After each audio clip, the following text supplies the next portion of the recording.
All right, welcome back. Armchair Quarterback here at WIAT.com as we roll into Week 10 of the college football season. Kip Neesmith is with me. Love the game you guys invented, the basketball. That was really neat. Oh, different. That was Naismith. Oh, I was about to say, it was a pretty good invention back in the day with the peach baskets. I would like to take credit for that. We're here to talk football, of course, and you had a pretty neat experience this past weekend. Tell me where you were and how long you've been doing that. A great experience. I was in Knoxville, Tennessee for my 30th consecutive Alabama-Tennessee game. Weather was fantastic. Just the pageantry of that rivalry is second to none. It's my favorite game every year. Just an excellent, great setting in Knoxville, great place to see a game. Most of the Alabama fans who are old enough to have dirt on their boots and spick tobacco and hit bells would tell you Alabama-Tennessee means more to them than Alabama-Auburn. Now you're a younger guy to put a great value on Alabama-Tennessee. Is it your Arab roots? What is it? What makes this rivalry important? Is it more important than Auburn to you? Well, I think it's certainly, I would say the Alabama-Tennessee rivalry is more important to my grandfather and my father growing up. They just loved to see Alabama beat Tennessee. For me, of course, the rivalry's going back and forth. When I was in college, we were on the receiving end of a 7-year streak.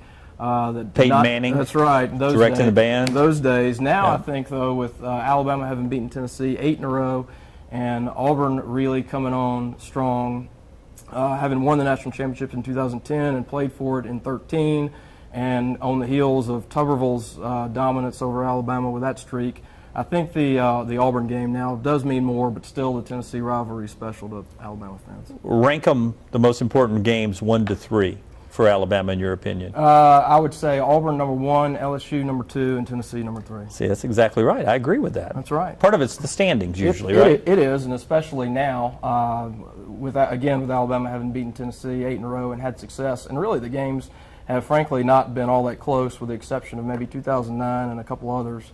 I think Auburn and LSU probably mean more now, but still, it's on the schedule every year. It's a special game. Is there concern as we move back to the future now?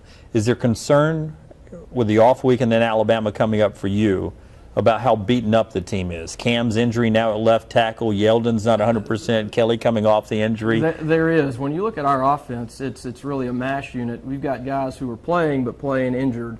Vogler limped off the field.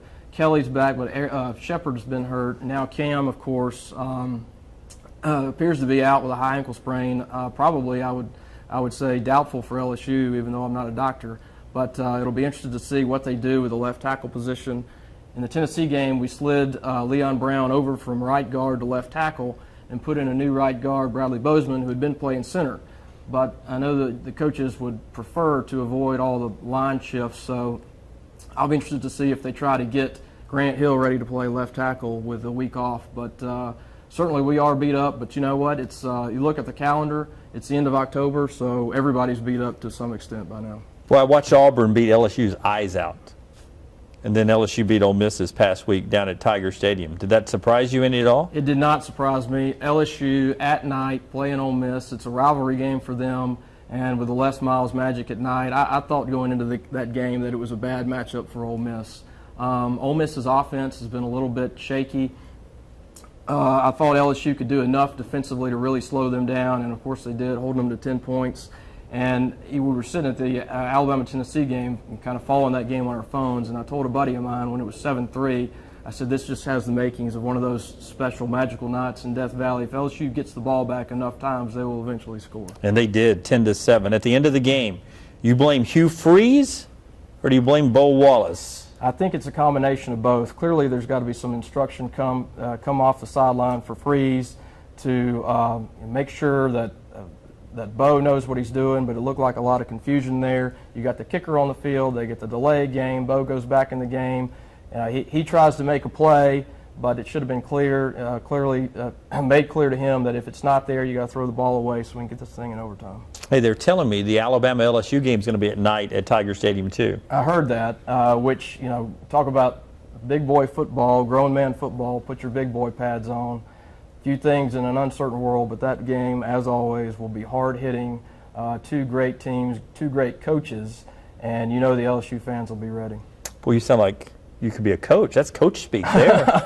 I've probably listened to Coach Saban enough during enough of his press conferences. Hopefully, I've kind of picked up on a thing or two from him. But you know, I think this year he's done one of the best coaching jobs that he's done since he's been at Alabama. I thought the Lane Kiffin hire was spectacular.